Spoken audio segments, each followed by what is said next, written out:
on camera. Good morning. Morning. It is 10:40 a.m. on Thursday, January 9th, 2020. I'm Kalinda Lee, Vice President for Historical Interpretation and Community Partnerships at the Atlanta History Center. I'm here with Sue Verhoff, who's the director of the Atlanta History Center's Oral History Program, and we are conducting an interview with Dr. Eugene Bales. Dr. Bales has graciously agreed to be interviewed as part of our partnership with the Inman Park Neighborhood Association.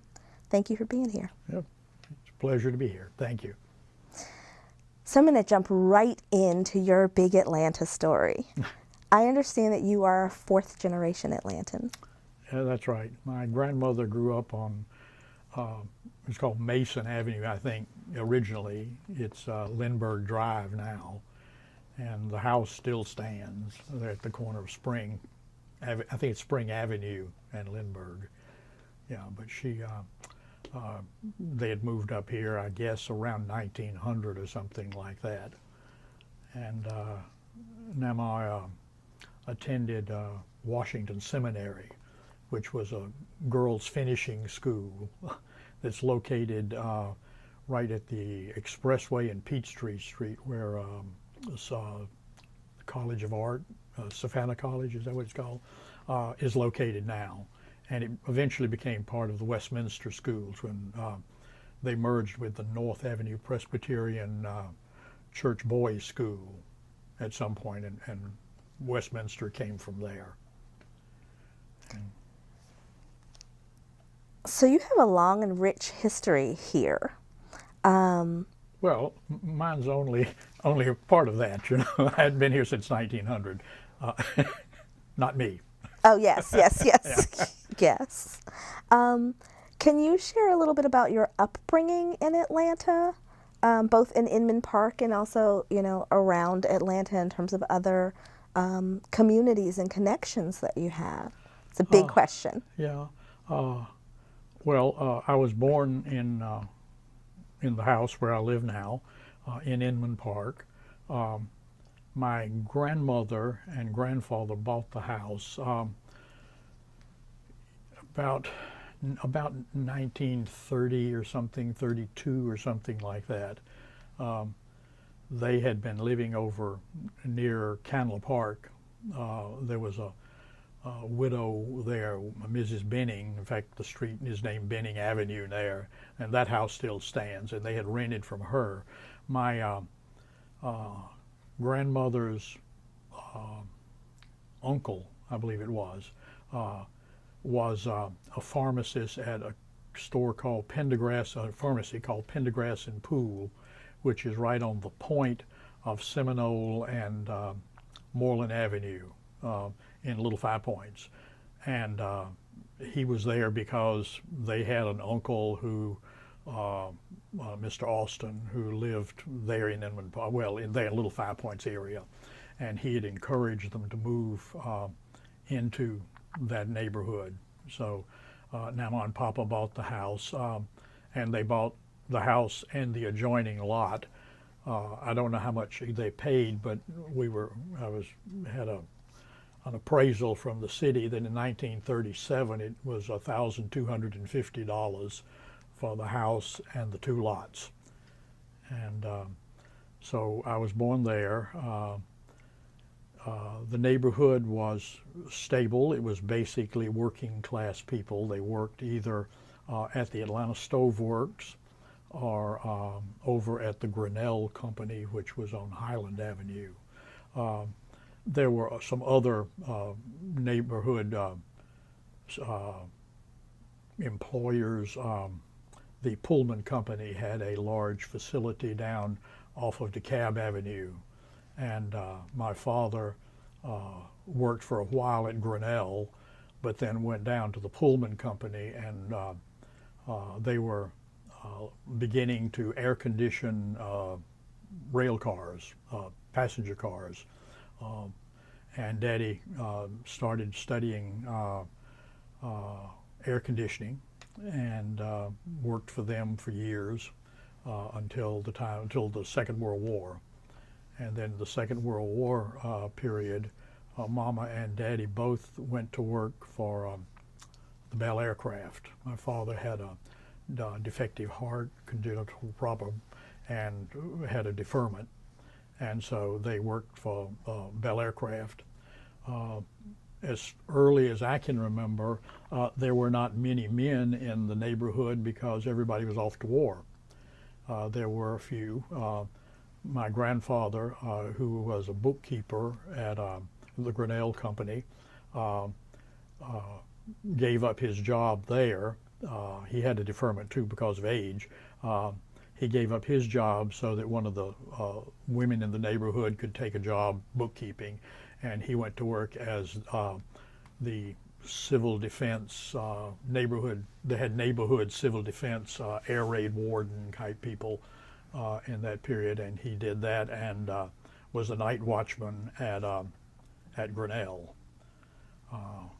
The woods across the street from us, where all of the apartments and condos are now, was a virgin forest, belonged to the Montag family, and there was a path that went from right at the bottom of our steps across the street. You could have a path, and it went through and up the hill to Grinnell, to Highland Avenue, and Papa and the neighborhood people who worked there would use that path back and forth to get to work.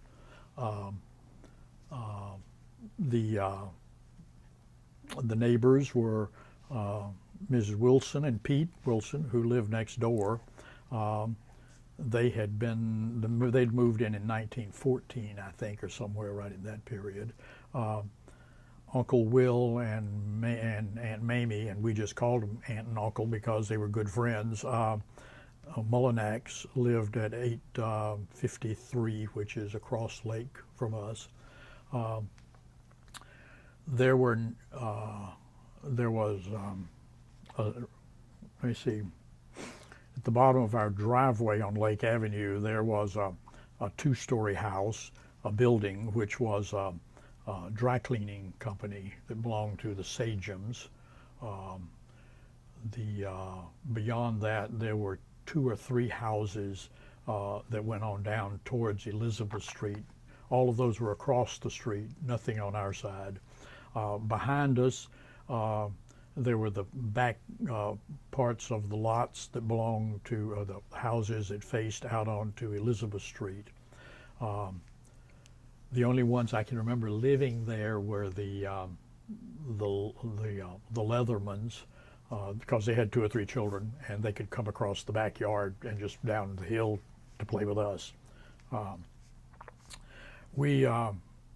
Everybody knew everybody and their business. It was a very tight-knit neighborhood. If somebody was sick, the whole neighborhood made soup and took it to the folk. If somebody died, they would go around and collect money for flowers or to help defray the cost of the expenses of the funeral. We visited a lot. Mom and Daddy knew everybody up and down all of Lake Avenue, all of Hale Street, Ashland Avenue, Waddell, up onto Edgewood. A lot of them had been there a long time, had grown up, had gone to Bass High School with Bass Junior High School at that time with Mama and my Uncle John. So they were related and in that way, are connected in that way, and then their children were growing up with us, and so there was always somebody to play with. Hale Street is a long run uphill or downhill, and was really good for skates, or scooter if you had a scooter. Nobody had a bike. I don't know why. Maybe they were too expensive, or maybe they weren't building them during the war. I'm not sure. They were rare, but we didn't have bikes until we were like 13 or 14 years of age. There was we were often had playmates down to play at the house. Daddy had built a swing set and a slide board and sandbox and all those things out in the yard. And so a lot of the houses along Hale Street in particular didn't have much yard. There were narrow lots, and so ours was a good place to come and play. And my grandmother was always home, or the maid was always there to sort of watch us, so people didn't have to worry about what was happening with the children. There were some incidences, and my most embarrassing one was the day I got hung. Newman Hickman, who lived up on Hale, and I were good friends, and he went home one afternoon, and his mama said, "I thought you were down playing with Eugene," and he said, "Well, I was." And she said, "Well, where's Eugene?" And he said, "He's hanging down in the tree."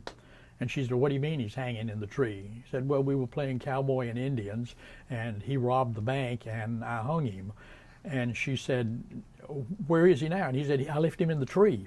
So Ms. Hickman came charging down and got me out of the tree, and didn't bother to tell my mother or anybody about it. She took me back to her house and sort of got me back to breathing and doing whatever you're supposed to do, and didn't tell Mama until about 2 or 3 years later.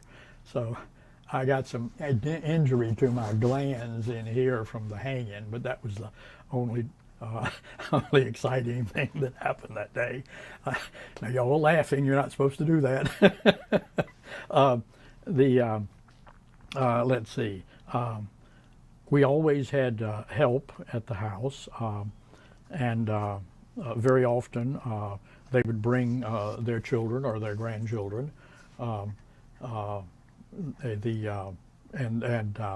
Howard, what is now Howard High School, or now it's Inman Middle School, I think, but was Howard High School later. There was an African American elementary school and middle school there, and often the kids who lived over towards Candle Park, there was an African American settlement over there. They would be walking back and forth from school, and we got to know them, and they would come up and play in the yard for a while, just so everybody got home before sunset. That worked out all right. So it was, there was some degree of tolerance in the neighborhood. There was a Jewish family, the Bales, who were good friends of ours, lived over on Highland Avenue. The Sajams were Lebanese, and they lived above the laundry. Mr. I won't say his name, Mr. B, lived up on Hale Street. Nobody really got excited when he stripped off most of his clothes and walked down Lake Avenue yelling and screaming. There were, it was just, he was part of the neighborhood. Mr. G had a problem drinking. If you found him in your front yard, it was polite to take him back up to his mama's house and leave him on the front step and ring the doorbell and go away before they got to the door, so that nobody got embarrassed. But everybody knew. There were some funny folk who lived up on Ashland Avenue, West Ashland, I think it was, and we just knew that we were not supposed to go up and go in their houses. We just stayed away from them. So it was just sort of a typical childhood, I guess, growing up where you knew people and they knew you. And if anybody misbehaved, you didn't have to go far. I remember I was walking, I must have been 14 years old or something, and I was walking to downtown one Saturday, and I was up on Irwin Street, and I was passing something, and passing one of the houses, and I don't know what I did, but there was an African American woman who was up on her porch, and she said, "I saw that, and I go call your grandmama." And so everybody took care of everybody, even that far. Everybody knew everybody, which was a good feeling, and took care of them, which was also a good feeling. So you said a lot and gave us a lot. This is wonderful. And so I'd like to return to some of the Okay, things all right, that okay. you've talked about and learn a little bit more. So you told me that your grandparents bought the house maybe around 1932, and your mother grew up there, and then you grew up there. So you all lived together as a multi-generational family household, is that right? Multi-generational households were the standard in the 40s, early 50s.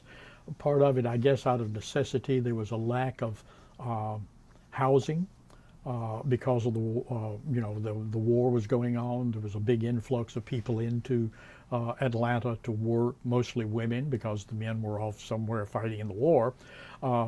So yeah, we were multi-generational. The Wilsons were multi-generational. The Gordons, the Mullinaxes. Uh,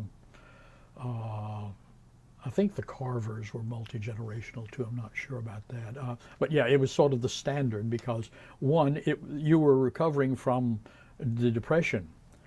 People didn't have money to go out and be renting houses and things like that. Now, during the 30s, my grandmother sold off lots on the Lindbergh property, $35 to $40 a lot, which was a great bargain today, and that kept us living indoors and able to buy. My grandfather bought a new Oldsmobile in 1936, which I got when I graduated from high school, and somebody to help around the house, the cleaning and cooking and that sort of thing. And we were always fortunate about that. The first lady who took care of me, as other than my parents, had been born a slave to my great grandfather, and had raised my great grandmother, my grandmother, my mother, and her brother John, and then took care of me. And Sally was part of the family. We never thought of her anything other than just one of us.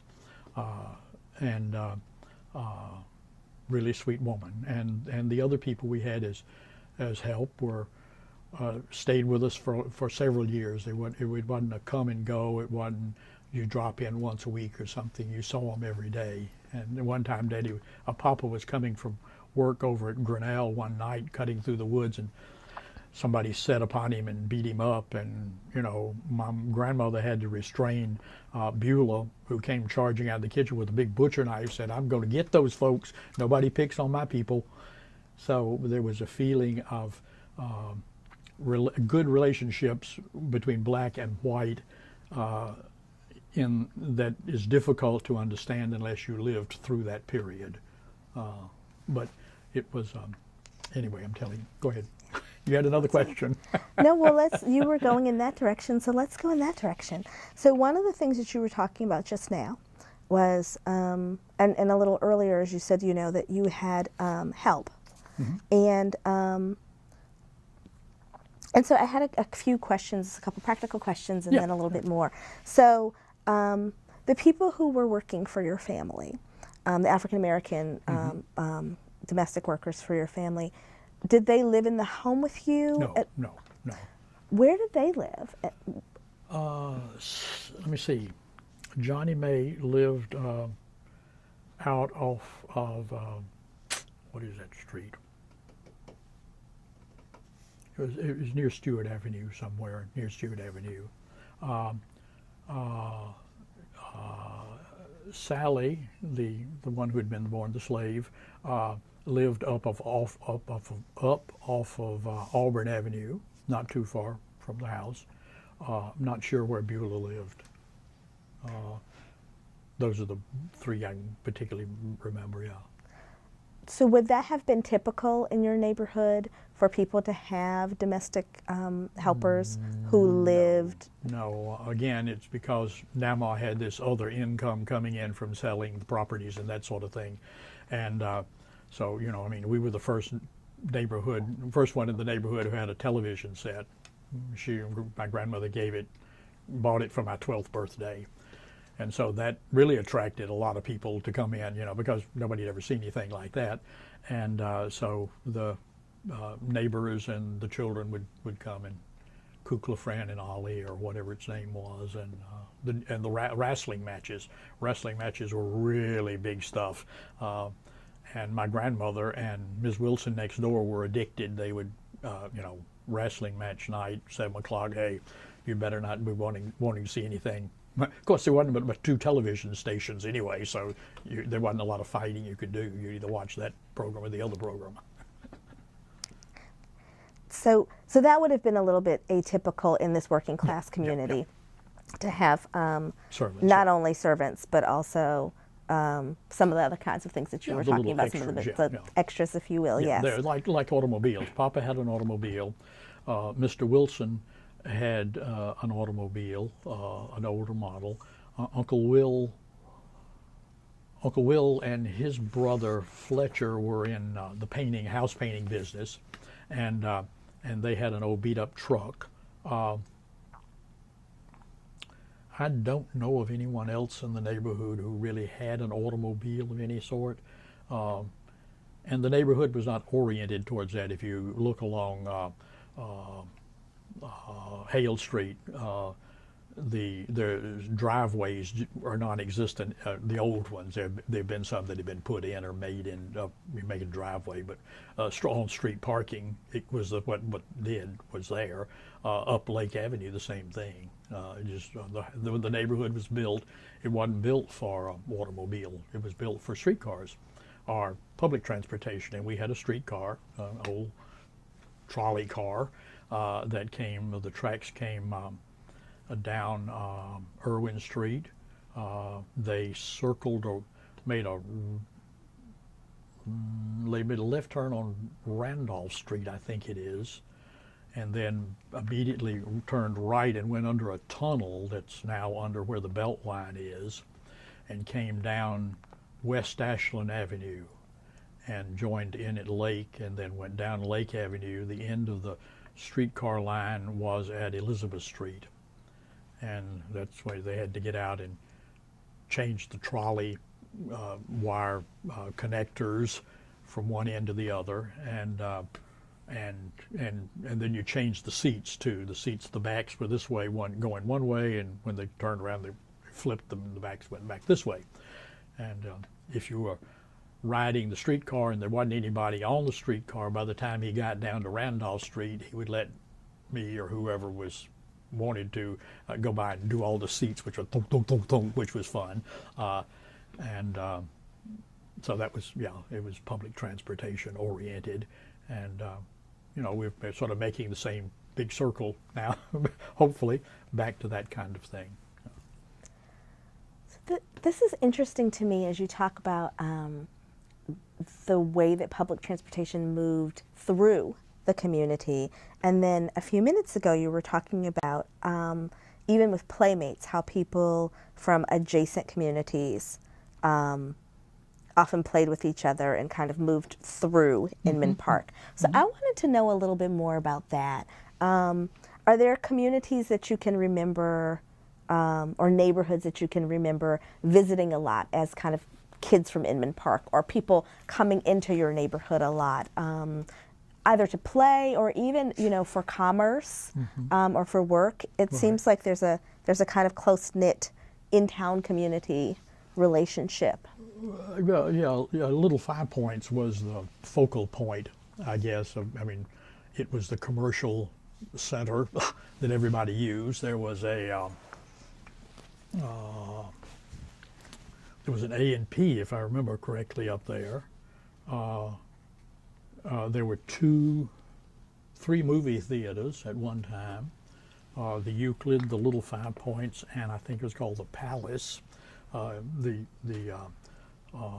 2 of them are identifiable. You can still identify them because the marquees and things are still out. The other was, the Palace was up at about where McClendon Avenue runs into Euclid Avenue. It's right there at that intersection. If you just went right across the sidewalk, it was there. There was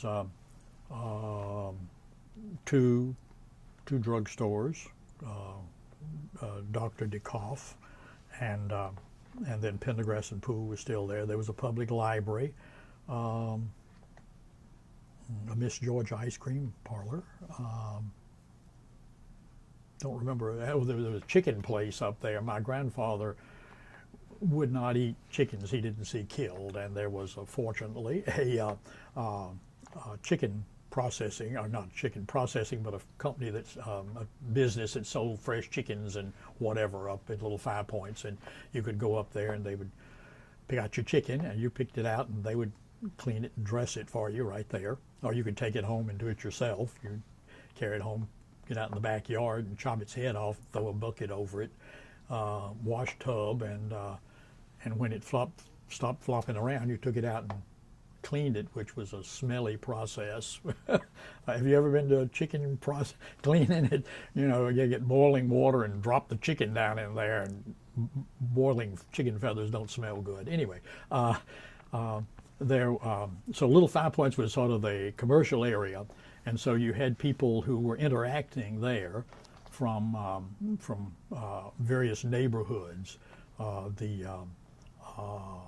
And as I mentioned, out by Candler Park, there was the Candler Park, and there was that's on the edge of Druid Hills, and there was an African American community there along Candler Park Drive, I think it's called, directly across the street from the park, on the same side as Maryland School, and so you would have interaction between the African Americans who were living there, and then there's another community of them up across the Beltline, going up Lake Avenue, where the old Fourth Ward starts.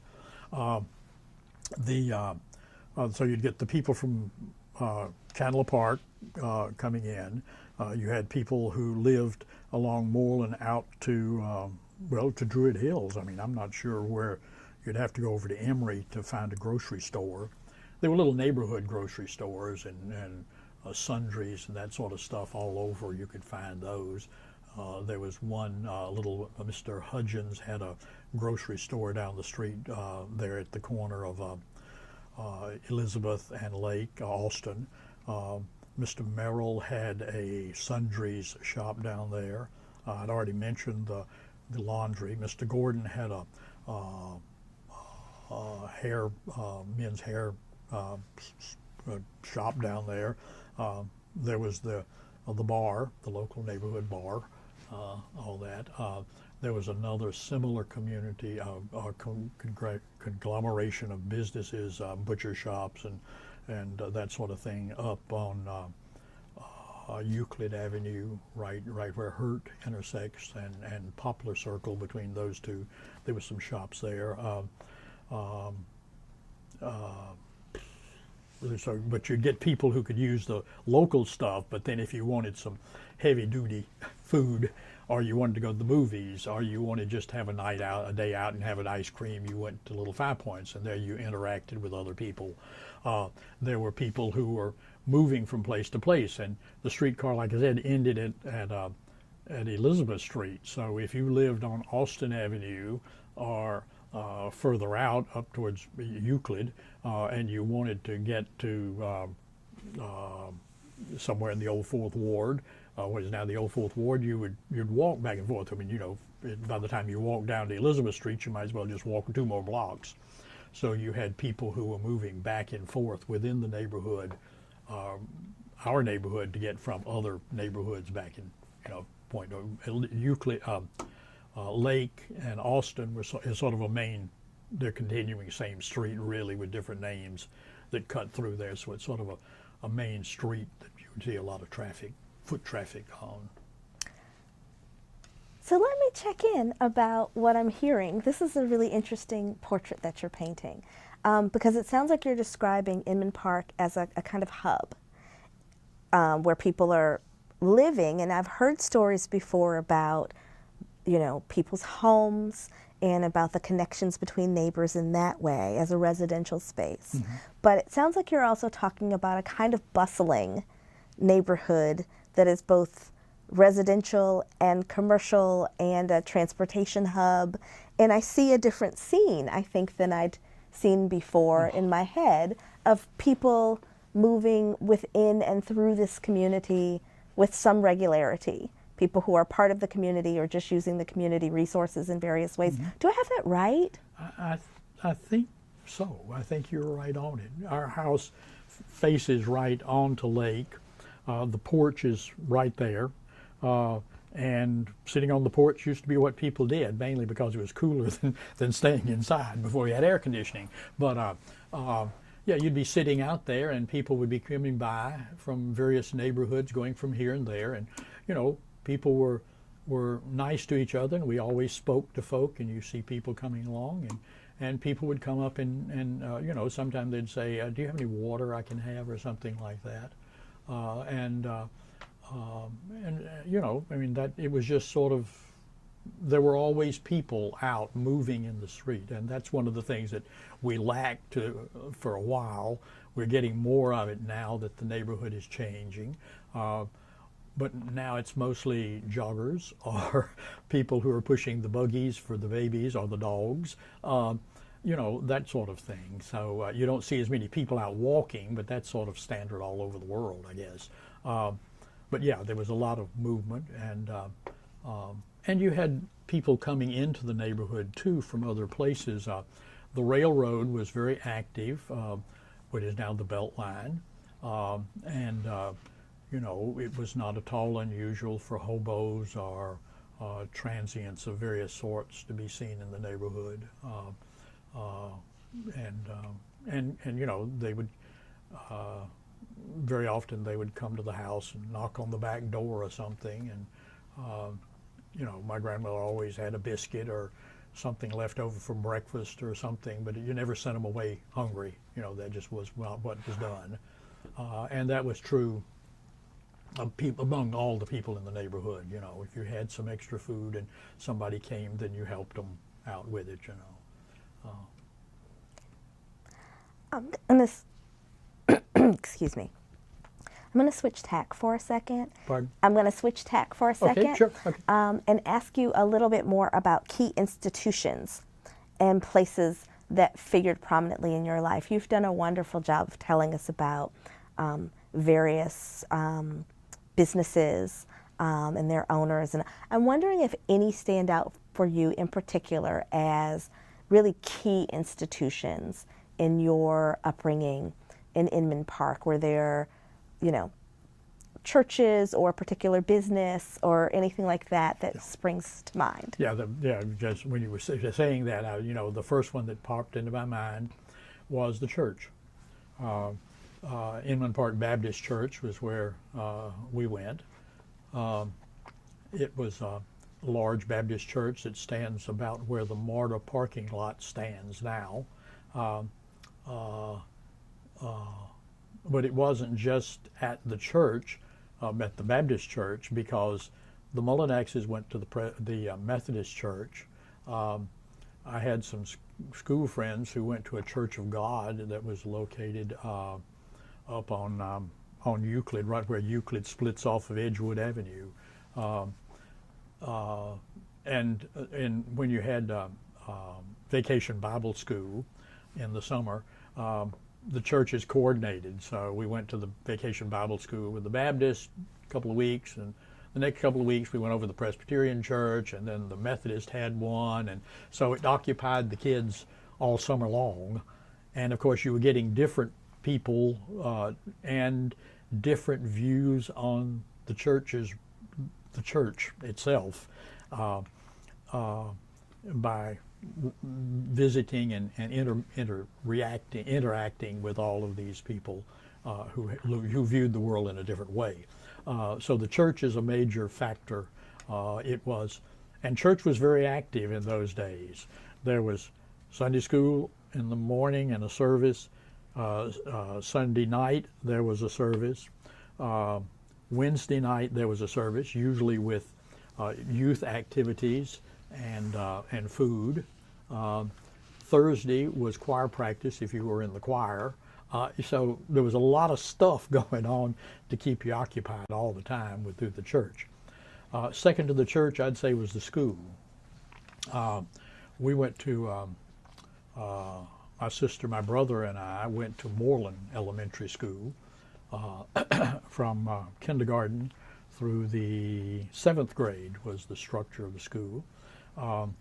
Then we went to William A. Bass High School, which is now a condominium of apartments of some sort. The school, particularly Bass, was a unifying factor through multiple communities. The principal at Bass, so William Joel,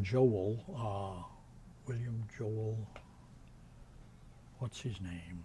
Anyway, his name is escaping me. Scott, William Joel Scott, was the principal, and he had organized a community advisory committee that had representatives from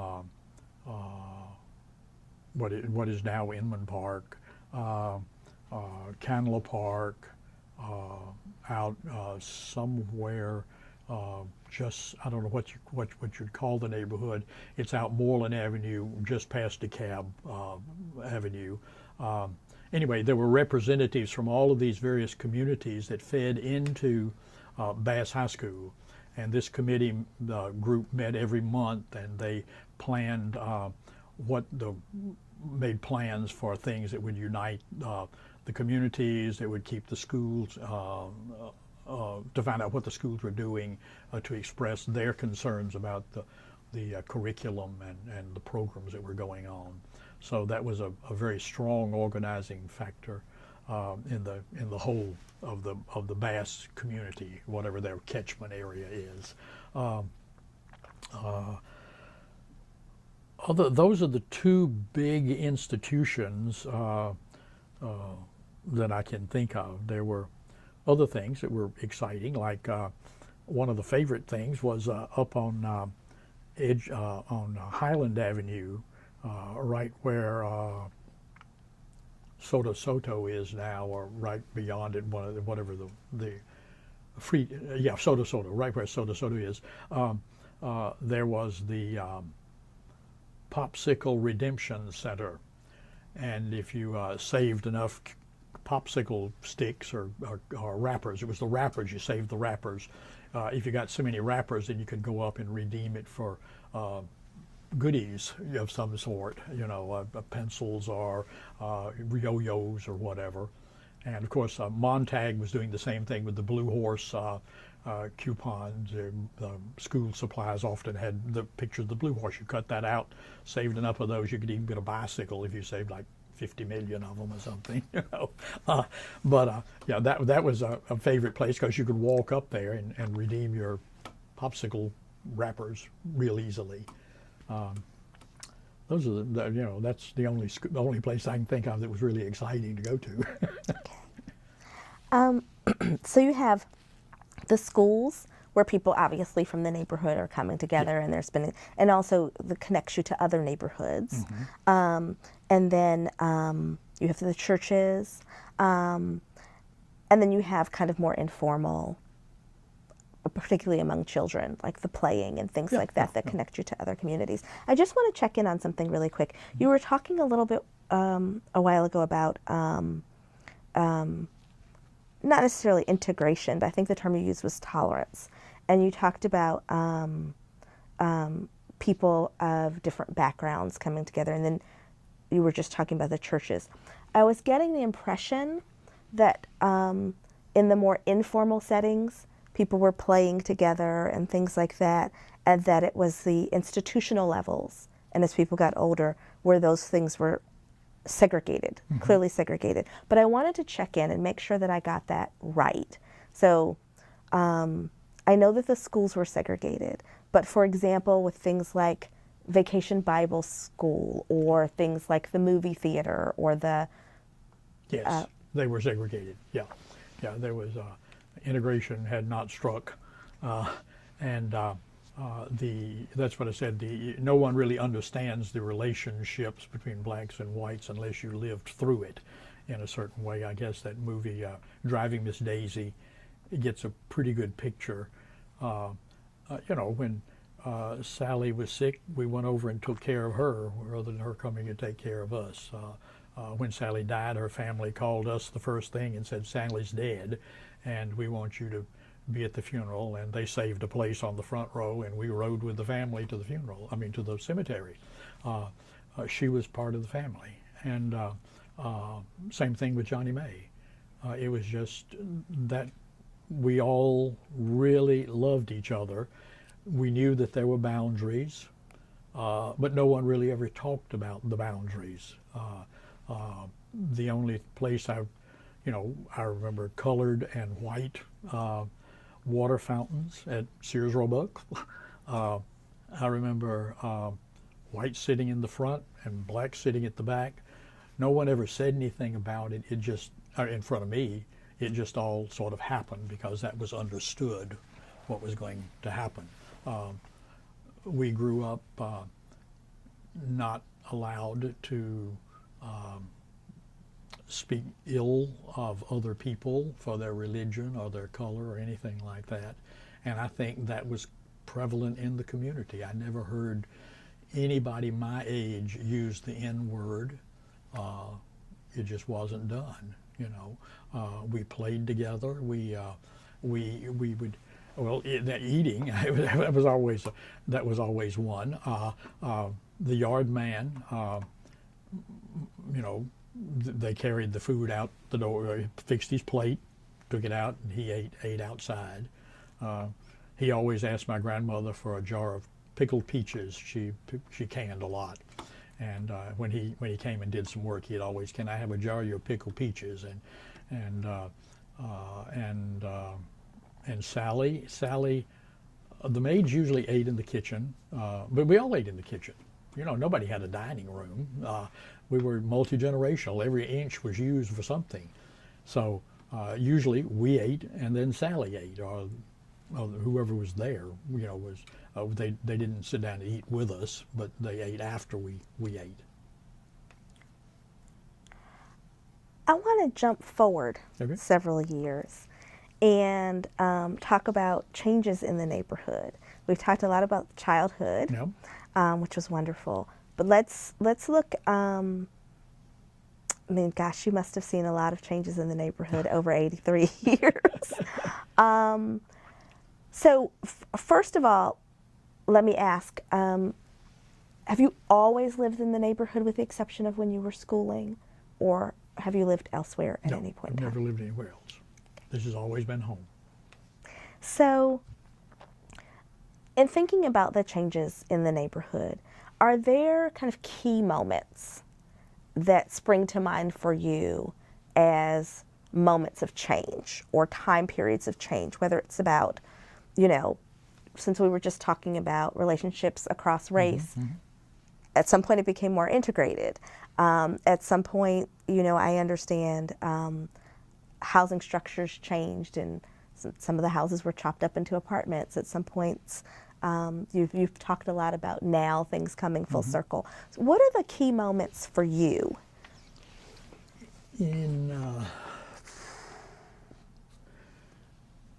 In the, I guess about the time I was being graduated from high school, that would have been in '55. The people had come back from the war. They had gotten jobs. They had been able to put together some money, and people were beginning to move out of the neighborhoods and into the suburbs. And so I began to see my schoolmates, particularly right after we graduated, began to go to other places to live and leave the neighborhood. As they left the neighborhood, at about the same time, they were beginning to build a stadium over off of Washington Avenue.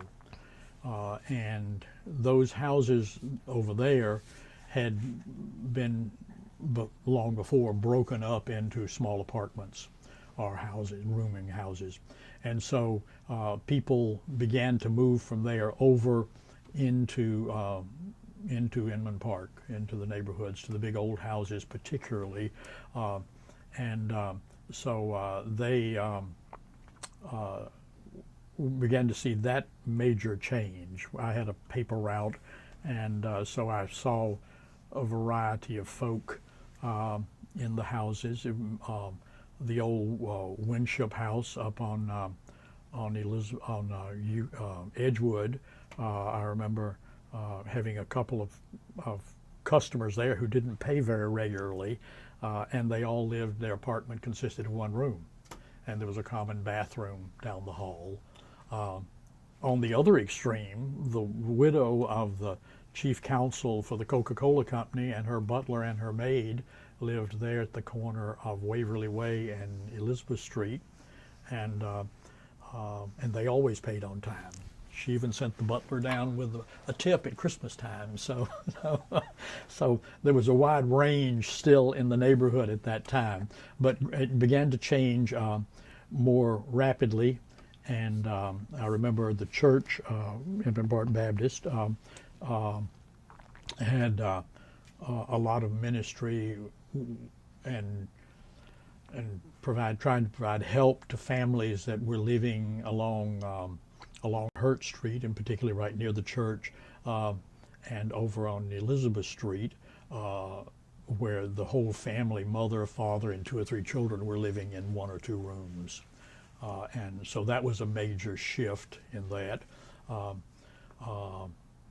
And then Inman Park Baptist was bought by the state for the roadway that was going to come through, and so that unifying factor there disappeared from the neighborhood, and it left sort of a vacuum in there. And like many of the people, we went to church, started going to church somewhere else, and my focus became more just within a smaller group, and often my friends were not in Inman Park. They were somewhere else spread over the city. That was a major change. Then there became I guess in the 70s, somewhere 60s, 70s, people began to buy the older houses, and the renovations or gentrification started. And so that began to grow. I really didn't pay much attention to that when it was going on. It was just, they'd torn down the church. They were planning on cutting the expressway through. There was all the protesting that I'm sure you found out about already about that going on, and it was just something I read about in the neighborhood. I was looking for other places to move to. Looked 3 or 4 or 5 places. Nothing really gelled. They were all somewhere a little further away from my work. They just didn't feel right, and so out of sheer laziness, I just stayed where we were, and then the neighborhood came to me rather than me going to it. So that was okay. Things work out. So right now, we are in yet another moment of, I think, what a lot of people would consider pretty rapid change and growth. Certainly growth in terms of population. Mm-hmm. In the neighborhood. You mentioned that you're once again seeing a lot of kind of bustling activity, although it's different in character than before. What are your thoughts about that? How do you feel about that? And I'm pretty excited about it. Everything except the raising taxes. They keep building these houses, and people keep paying lots of money for them, and the tax assessor thinks that, we ought to run everybody's bill up, So anyway, that's another story. I'm excited. I love seeing the people, the activity in the neighborhood. Love all the restaurants. I can't even keep track of how many there are and how quickly new ones pop up. Lots of dogs, lots of babies. I'm sure there are lots of children. I don't ever see them, but they're there. So yeah, I'm feeling positive about it. So I think it's a good thing. The bad thing about it is that in all of this we have there has been a displacement of people who could not afford to stay where they were. There were, you were talking about changes in the neighborhood. Another change was some African Americans began to move into the neighborhood. I wasn't even conscious that they were moving in to the neighborhood until one of them, who is a professor out at, I think he was at Clark, said that he was living up on Elizabeth Street, and he'd been living there for 2 years or something. I didn't know. An African American family bought a house on a lake about 4 doors up from us, and he was a stonemason, and he did some strange things with the stone on the house. It wasn't really fit the kind of house it was, but you know, they were nice people, and so you know, it just sort of changed, and I, like I said, I just wasn't paying attention. It just changed, and it was different, you know. So, but I like what's happening. You know, I think it's fun. Do you feel like the feelings of community that you had expressed earlier, where you talked about people knowing each other and wanting to know each other and providing mutual aid and socializing together, do you feel like those things have come back? Would you describe the feeling of the community as different now? That's a tough one. To be honest, not with me. I know the names of the persons who live across the street. They've been there 10 years, 15 years. I speak to them when I see them. One of them came over and helped when I was shoveling snow off my driveway. Appreciated that. The people next door moved in 3 years ago. I've seen them twice and spoken to them 3 times, I think. The next people up the street, I know their names and have been to a couple of things with them. I'm not, not a social animal or something, I don't know. It's not exactly the same. I know they're there, but the friends I have, the close friends I have, are spread other places, not there. I am aware that there are some families in the neighborhood that remain very close with each other and interact with one another very well. But I don't know what the connection is there, except that some of them have been there a long time, and they were I know them because they came in early on and were helping to build the Inman Park Association, that sort of thing. But I haven't been active in that for a while, and so that's no, it's not the same. I don't see kids out playing in the street. I don't see people, interacting in great numbers all with one another. And part of that, I guess, is that we all live in a big city, despite the fact that we live in a small neighborhood, and everybody's got a life. And I presume a lot of those people are working hard to make the payments on the house. One of the things that you just mentioned as you were talking about that is the way that sometimes the neighborhood association can be that cohering factor. Mm-hmm. And you said that you don't participate that much anymore. Can you tell us a little bit about that, when you were involved, how you were involved, and let's start there. Yeah, well, I guess it goes back to probably, I was aware that people were buying and working on the houses, but you're people inside working on the house, so what? They get it painted, whatever, I knew it was happening. I wasn't paying a lot of attention to it. And then they organized a neighborhood festival, which must have been about 1971 or something like that. I'm not sure when, somewhere along in there. And they had a house tour. I just heard about it, wasn't paying attention. Well, so you're going to see her, mumble kind of thing.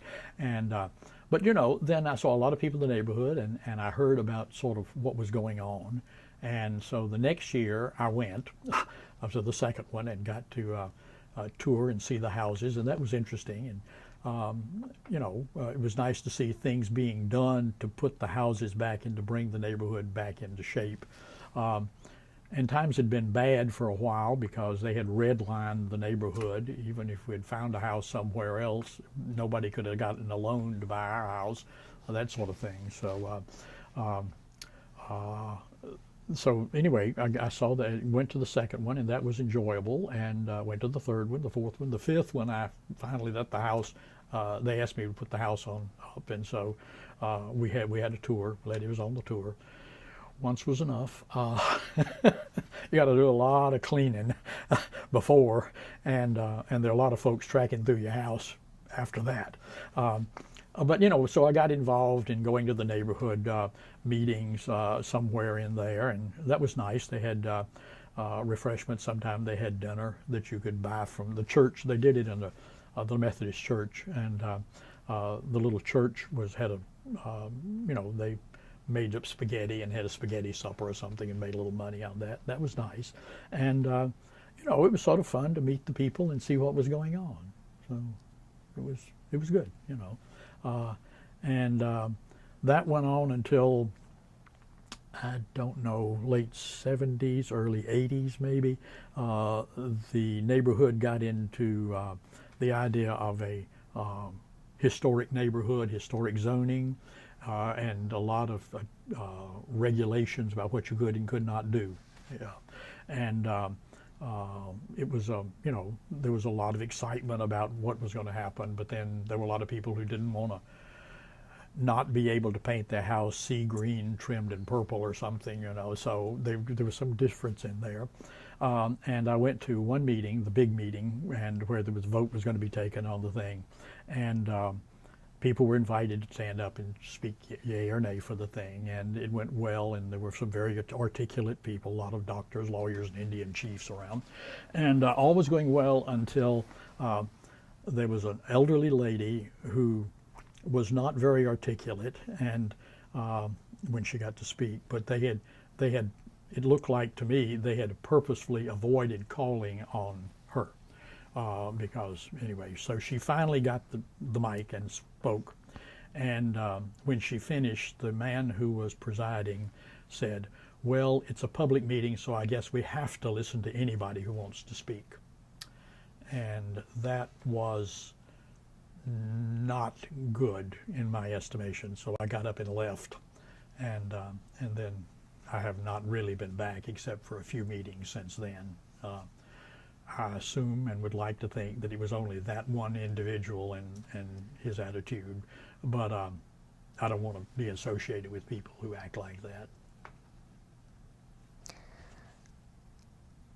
So that's personally unpleasant, obviously, but also I think it speaks to the potential that maybe there were some schisms across class lines within the community. Yeah.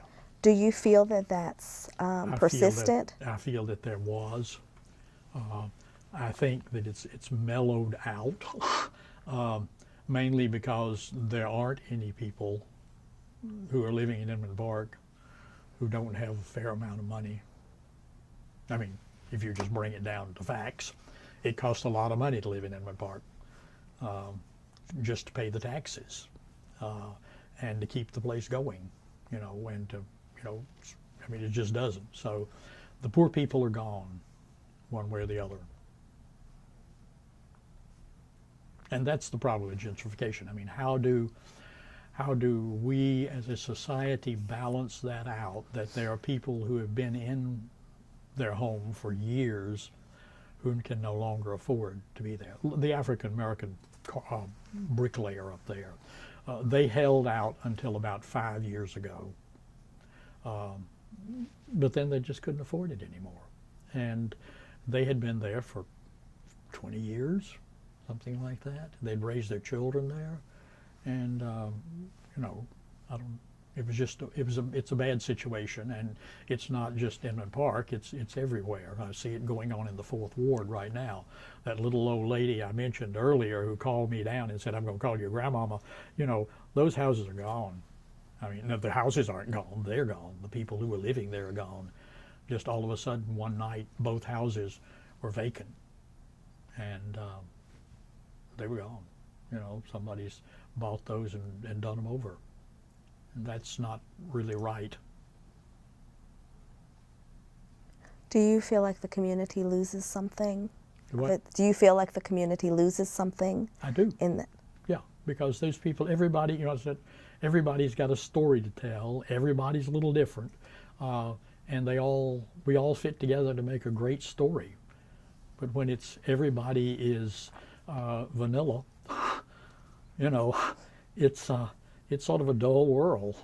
You know, you really need some other views on the world from other folk. You know, ethnically, racially, religiously, whatever it is. The lack of it's not intolerance. It's just that people can't afford it, and it's not the problem. It's not the fault of the people who live or buy into Inman Park.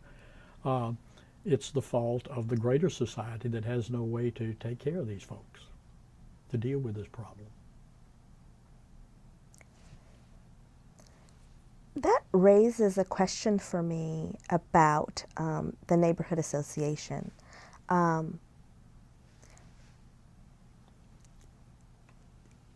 In some interviews, people have had perspectives about the kinds of things that the neighborhood association could do moving forward or might want to take on that might enhance the quality of life or maybe the breadth of experience represented in Inman Park or anything like that. What do you think? What do you think would be a good future for Inman Park, both in terms of the work of the neighborhood association or even just what you'd like to see? You know, in your perfect world, what would this neighborhood, what would this community look like? Well, I think, unfortunately, that we're a little late with Inman Park because those people are gone, like I said.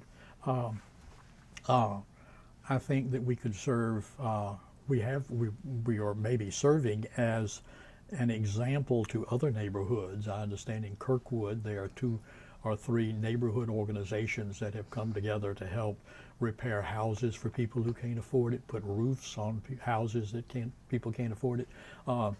I think that's a movement forward that it's too late for us, but maybe we served as an example that people could see the mistakes that were made or what needs to be done. So far as Inman Park is going right now, from what I've read and see in the neighborhood publications, things are going very well for us. You know, I mean, I think that the Inman Park organization is doing very well. I mean, it's working on improving the sidewalks. I'm not sure they're always. Historical preservation is a little, you know, sometimes you can interpret it one way and sometimes another. If you're talking about the houses and all that, that's fine. When you get to the infrastructure, like the brick sidewalks, I got brick sidewalks, so I'm partial, sorry. Brick sidewalks, they're taking these things up and they're pouring down concrete and maybe they'll make it look like brick. It ain't the same thing, sorry folks. Keeping the character of the neighborhood more in period would be nice.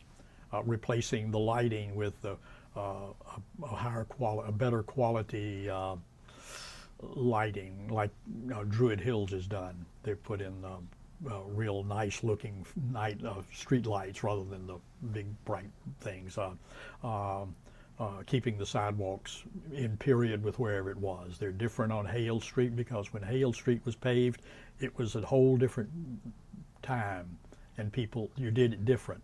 Now, pour a slab of concrete and you got a sidewalk. It's not the same thing. I know it costs more and the neighborhood might have to put more money in it or might be all the money in it because again, I know going up Lake Avenue, there are 4 or 5 places where the sidewalk is just in horrendous shape. And although I love brick sidewalks, I go across the street and walk on the other side. But the reason is, while the neighborhood gives grants to replace the sidewalk in front of your house, it costs a lot of money to replace a sidewalk. And maybe that needs to be something the organization focuses more on. if there was, you know, more. I know the park, little Springvale Park up there. They're doing a lot of things up there, and a lot of kids go. But there's a lot of there ought to be some activities maybe for the older kids. They do things for little kids, maybe not at the park, but there needs to be some way more for young preteens and teens that we have in the neighborhood to something to bring them together and a place to have a relationship or something other than going to the churches are still there, one or two anyway. But anyway, those are the things I think might help. Have you been engaged in any of those kinds of things yourself? I know that we haven't had an opportunity to really talk about your incredible, rich career, but I'm wondering specifically about, you have a wealth of knowledge through schooling as well as your personal experience about history and preservation potentially, and are there any of those things that you have been engaged in? No, nothing except, keeping my sidewalk more or less in repair and keeping the house going. That's all. No, I'm not active in the neighborhood association. No. Okay. What about your personal property? Your house. Have you undergone any renovations there? Have you been concerned about historic preservation? Well, what's your view of that? Yeah, we've always kept the house up. I mean, it's comfortable. It's doesn't look like a museum. It doesn't, and it's not, anything like that. It's, yeah, the guy comes and we keep the hedges trimmed and the streets and sidewalks clean and, make it look presentable outside. Inside, it's just livable. It's, if something needs to be done or redone, we do. I've got a couple of projects I'd like to do. I'm just too lazy to move everything. I need to replace the rugs in the living room, the carpets, but then I'd have to move everything out. So, laziness works. Just keep putting it off, But yeah, I think we're okay on our piece of property, and I keep the flowers and have somebody help in the yard, that sort of thing. So, I think part of what I was trying to get to as well was what is your perspective on historic preservation among the properties in Inman Park, and is there something you would or wouldn't like to see? Do you think it's a great idea at this point? Or yes, I do. I think I'm very much into the idea that I don't think Atlanta has a bad habit, as you know, of tearing things down and replacing them with something else. We just drove along Paces Ferry Road. It's changed a lot, let me tell you. But anyway, we maybe don't need to do that. There's something, the quality of workmanship that was done in various periods, it's hard to replicate that. And people find security, I think, in the past at times.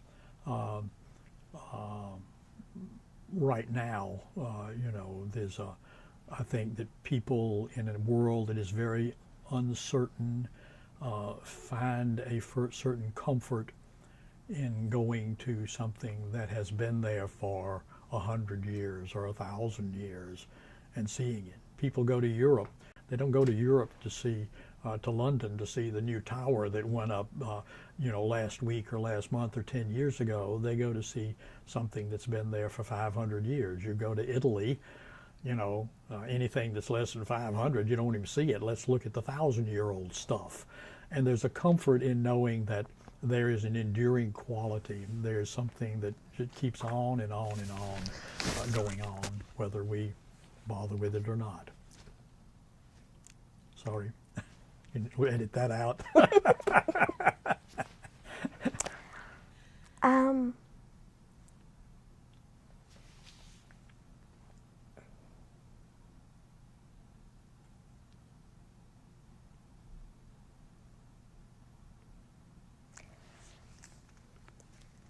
I know that you have talked about the neighborhood association some. But you've been in Inman Park for a very long time and have seen leadership come from lots of different directions, I would imagine. You've talked about you talked about the school principal. Mm-hmm. You talked about business owners. You've talked about various families who were kind of anchors. And so I think that I'm really curious about your perspective on what leadership looks like in Inman Park now. Where do you think, let me reframe my question. What do you think leadership looks like in Inman Park right now? What do you think is driving the directions that the community is moving? Are there anchor institutions still? Are there key individuals that you see as really driving change or helping to maintain stability? When you think about your neighborhood, what people, what institutions do you think of as being key? I think that the organization as an organization is doing very well. I think that their focus on things like preserving the history and of what's going on, what happened in Inman Park, of moving away from just the road protest and the early work to restore Inman Park, and taking a bigger picture of what is the whole of the story of Inman Park, of looking at it in a comprehensive way, is a good move. It helps the new people who have moved into the neighborhood to maybe appreciate when they walk down the street, who are the people that streets are names for? Where did these institutions that helped shape the Inman Park, where were they? Were the actual spot where it was? I think that's good.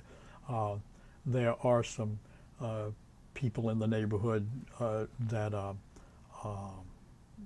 the Bradshaws,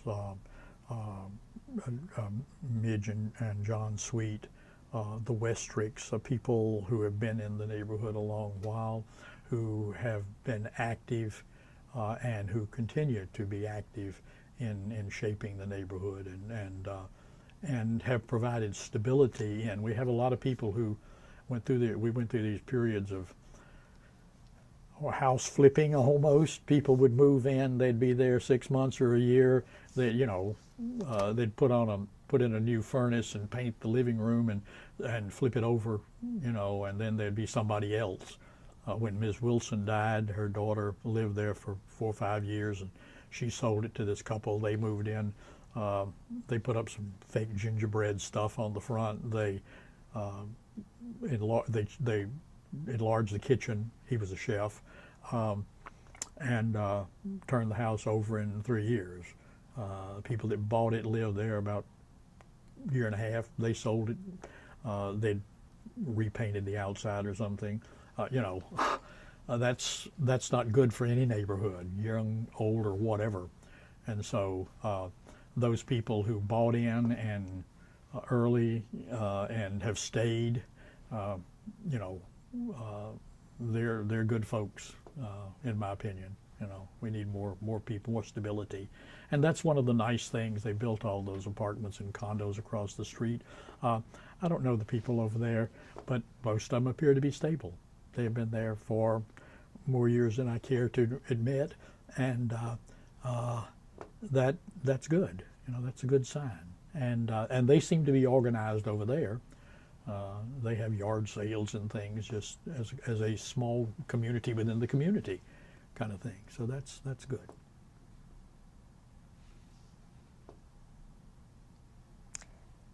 Is there anything about the neighborhood that I have failed to ask you that you feel is really important for us to understand?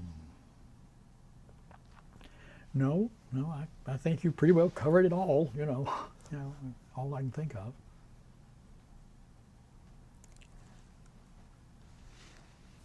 Allison is shadowing us today, and I Yeah. want to give her an opportunity. I'll ask the same question. No, I think it's comprehensive. Nothing else I would ask. Dr. Bales, thank you so much for your time and I your told you more than you insight. want to know. No, it was a pleasure. It was an absolute pleasure. I have more questions. I just know that we're out of time. Oh, okay. All right. All right. I'm glad I could help. Thank you. Thank you. Thank you so much.